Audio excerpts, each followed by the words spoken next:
ಇಂದೇ ಡೌನ್ಲೋಡ್ ಮಾಡಿ ಮತ್ತು ನಿಮ್ಮ ನೆಚ್ಚಿನ ಶೋಗಳನ್ನು ಆನಂದಿಸಿ.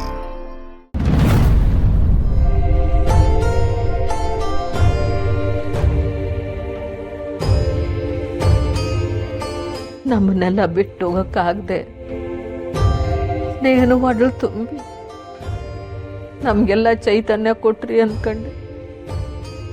ಆದರೆ ಒಂದು ಕೈಯಾಗ ಕೊಟ್ಟು ಇನ್ನೊಂದು ಕೈಯಾಗ ಕಿತ್ಕೊಂಡ್ರೆ ಇದು ಯಾವ ನ್ಯಾಯ?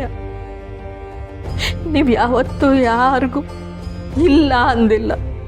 ಆದರೆ ಈ ಜೀವಕ್ಕೆ, ನಿಮ್ಮನ್ನು ಹೊತ್ಕೊಂಡಿರೋ ಈ ಜೀವಕ್ಕೆ ಯಾಕೆ ಇಂಥ ಪರಿಸ್ಥಿತಿ ತಂದಿಕ್ಕಿದ್ದೀರಿ?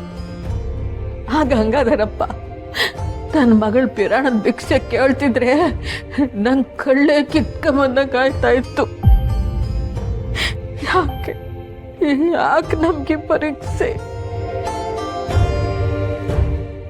ನಿಮ್ಮನ್ನ ಎತ್ತು ಆ ಹುಡುಗಿ ಜೀವ ಬಿಟ್ಲು ಅನ್ನೋ ಕಳಂಕ ನಿಮಗೆ ಬೇಕೇ?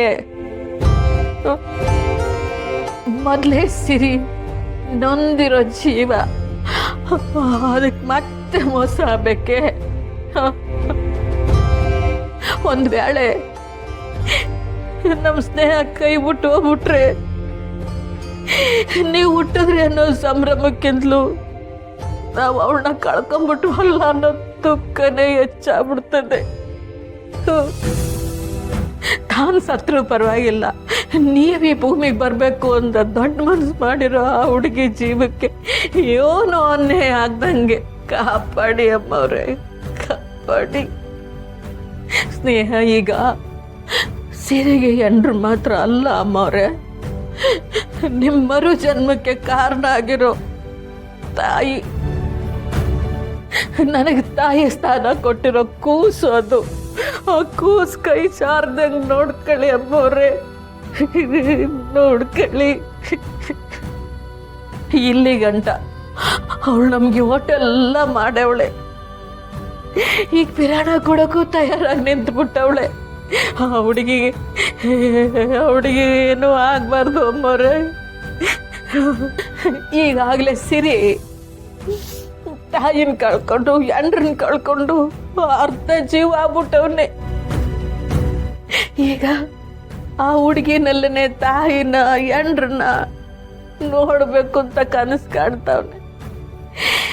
ನಿಮ್ಮ ಮಗನಿಗೆ ನೀವೇ ಮೋಸ ಮಾಡಬೇಡಿ, ಮೋಸ ಮಾಡಬೇಡಿ.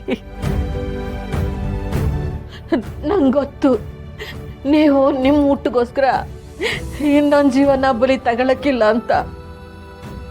ನಿಮ್ಮಂಥ ಶಕ್ತಿ ದೇವತೆನೇ ಅವಳು ಹೊಟ್ಟೆ ಒಳಗಡೆ ಒತ್ಕೊಂಡವಳೆ ಅಂದರೆ ಅವಳು ಸಹಿತ ಶಕ್ತಿವಂತೆಯಾಗಿ ಗಟ್ಟಿಗೆತ್ತಿಯಾಗಿ ಬಾಳ್ಬೇಕು.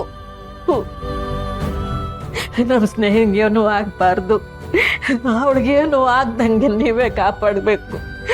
ಇಷ್ಟು ದಿವಸ ನೀವು ಬದುಕಿದ್ದಾಗ ನೀವೆಲ್ರಿಗೂ ತಾಯಿ ಆಗಿದ್ರಿ.